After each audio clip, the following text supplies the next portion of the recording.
Welcome back to Everbest Recap. Today I'm going to explain the movie Cronos. Released in the year 1993, the movie revolves around an alchemist named Umberto Agnelli. In 1536 he fled from the Inquisition and disembarked in Veracruz, Mexico. There he was appointed as the official watchmaker to the ruler, and with years passing by he became determined to perfect an invention that would provide him the key to eternal life. The device was named the Cronos device, and it was hidden under the base of a statue of an archangel. By appearance, the device is kind of a golden watch in the shape of a metal scarab. 400 years earlier, one night in 1937, a part of a building's wall suddenly collapsed, killing many people. Amongst the victims was a man of strange skin, the color of marble and moonlight. The old man's chest was mortally pierced, and his last words were sua tempore. The old man was none other than Manelli. The authorities located the residence of the dead man, and the things they found were never fully revealed to the public.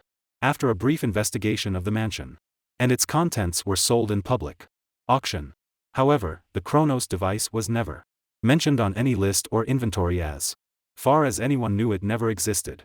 Moreover, a human male was found hanging from his feet with his blood draining into a basin at Agnelli's house. The movie then cuts to the year 1996, where we're shown an antique shop which belongs to Jesus Christ. One day the archangel shows up in the antique shop, and Jesus and his granddaughter Aurora find it. After this, we're taken to the factory of an old millionaire named De La Guardia. De La Guardia is afraid of dying, so he lives in an antiseptic chamber. The man has spent his life acquiring old statues of archangels in search of the hidden Cronos device. When the LaGuardia learns about the statue, he sends his nephew Angel to buy the archangel. However, unbeknownst to them, Jesus sells the statue without the Cronos device. Meanwhile, after Angel leaves, Jesus checks the Cronos device and accidentally activates it. At first it looks safe, but to his horror, 6 cockroach-like legs protrude from the orb and hold fast to his hand, digging into his palm. He swiftly returns back home, and his girlfriend Mercedes treats his wound, pulling out a stinger-like metal filling from his palm. That night Jesus doesn't feel very well. He goes to drink some water from the fridge, but the thing which attracts him the most is the bright red meat. Restless, he sets the watch in motion again, and a 4th sting comes out of the backside of the watch. The next morning Jesus gets a shave, and surprisingly his face looks much younger. However, he ignores it and simply tells his girlfriend that he looks younger because he shaved his white-haired mustache. The next day Jesus feels more energetic. Despite this, he doesn't think much of the strange Cronos device. Later, men break into his shop and ransack. When they find the statue sold by him empty, enraged, Jesus goes over to his factory to confront him. However, they end up sitting down for a talk, and De La Guardia shows him a manuscript written by Agnelli in which he's talked about the Cronos device. De La Guardia reveals that he's dying of his sickness and no treatment has worked so far. So Cronos is his last hope. Furthermore, it's revealed that there's an insect trapped inside the device. A while later, De La Guardia eventually notices the bandage on Jesus's hand and realizes that he's already used the device on himself. Scared for his life, Jesus cleverly tricks the old man and runs away.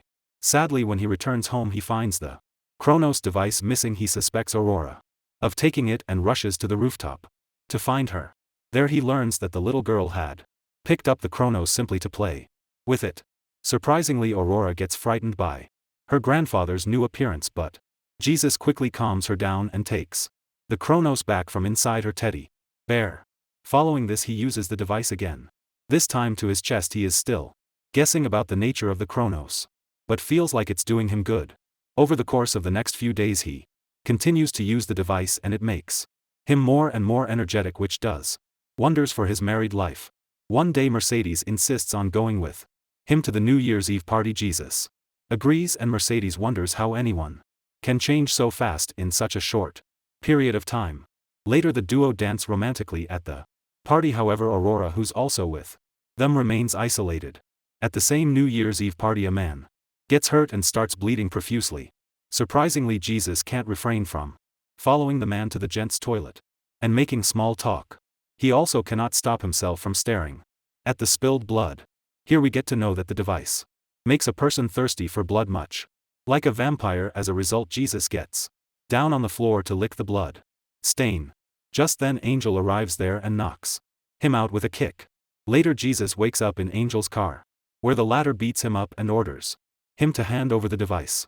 When Azus refuses to oblige, he gets pushed off a cliff, seemingly to his death.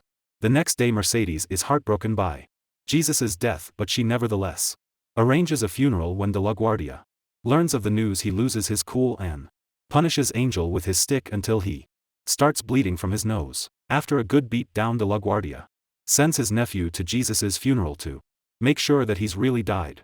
Obliging to the order, Angel goes to the place and tries to wake Jesus up by closing his nostrils. After a while he finally becomes convinced and leaves.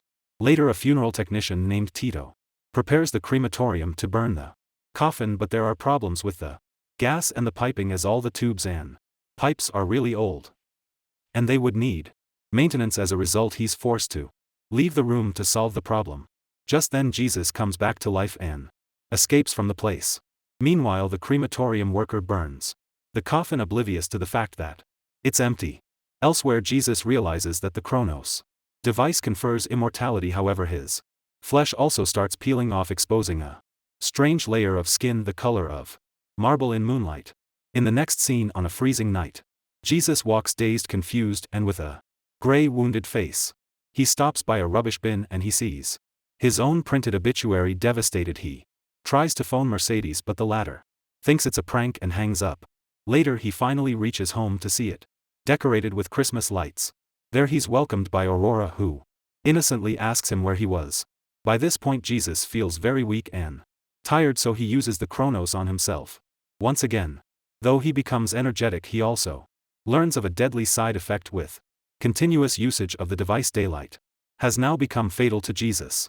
As a result, he's forced to sleep inside an old trunk. Despite his sad condition, little Aurora paints the trunk to cheer him up and keeps on playing. One day Jesus writes a long letter to Mercedes. He writes that he just wants her to know that somehow he's still alive, and being alive is very painful. Jesus tells her that he's been entangled in some shady business and he's going to solve it. He adds that if he's lost something, he'd like to know why. He hopes that when he returns back, she will be willing to see him despite his appearance. Afterwards, Jesus goes to De La Guardia's warehouse. There he realizes that Aurora has followed him all the way. He tries to scare her away, but without success. The two then look around the warehouse for more information about the device. Luckily, the little girl manages to find the mysterious book written by Umberto Oganelli. In the next scene, Jesus goes through the book but realizes that some pages are missing. By this point his whole body has turned white, as if he doesn't have any blood left in him. Just then De La Guardia arrives at the scene and tells them that he has eaten the missing pages from the book. He then takes off some pieces of dangling skin from Jesus's face, which somewhat feels metallic. While distracting Jesus with a conversation, De La Guardia rings the bell for his nephew. Angel is pissed off at being disturbed by his uncle so late at night, but he nevertheless heads out to inspect. Meanwhile, De La Guardia tells Jesus that he needs the artifact to keep himself alive and that he also needs human blood. Hearing this, Jesus shows him the device and pleads for help to get out of his misery. However, De La Guardia is unfazed by the emotional outburst and he instead attacks Jesus viciously in order to take his heart. Witnessing this, Aurora becomes alarmed and quickly springs into action. She grabs a long stick and hits De La Guardia in the head, knocking him out while later Jesus wakes up, but De La Guardia bleeds to death. Seeing this, Jesus drinks the blood from his corpse like a barbarian. Meanwhile, Angel arrives and Jesus and Aurora are forced to hide. When Angel finds his uncle dead, he laughs hysterically, as he will now inherit the entire property. Suddenly De La Guardia, who is surprisingly alive, asks for help, but Angel eventually finishes him off as he's tired of waiting. As he's celebrating his victory, Jesus ambushes him from behind and runs outside with Aurora. They run to the rooftops as Angel follows them. Angel eventually corners the duo, and as a result, Jesus forces his granddaughter to run while he confronts Angel. Sadly, he's of no match, as Angel repeatedly hits him with a metal rod. Soon he becomes weak and is unable to defend himself. Sensing the opportunity, Angel tries to go after Aurora, but Jesus musters the last of his strength and throws himself at Angel's body, making them both fall to the ground. In the next scene it's revealed that Angel didn't survive the fall, but Aurora sets the mechanism into motion to revive Jesus. She then caresses her grandfather's deformed face, which has turned like that of a zombie's. Sad, she offers her blood to Jesus, but the latter somehow manages to reject it.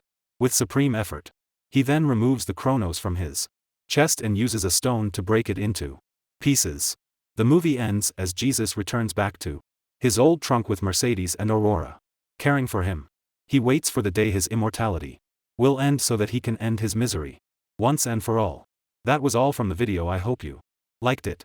Subscribe for more content like this and hit the like button to help us out. Also, leave a comment if you want us to recap your favorite movie. Until next time, take care.